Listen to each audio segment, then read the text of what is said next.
Общественная организация Содружества Амгинского улуса по проекту «Школа народных ремесел. Наследие» провела 10 мастер-классов и 2 выставки. Проект направлен на передачу технологий изготовления посуды из дерева и бересты народными мастерами Амгинского района и республики молодежи.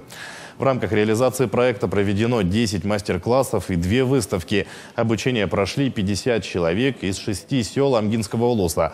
В дальнейшем к проекту планируют привлечь учащихся средних школ. В общей сложности по реализации проекта мы провели около 10 мастер-классов. Из них, сейчас у нас по окончании проекта, по итогам, у нас мастер-классами занимались около 20 человек.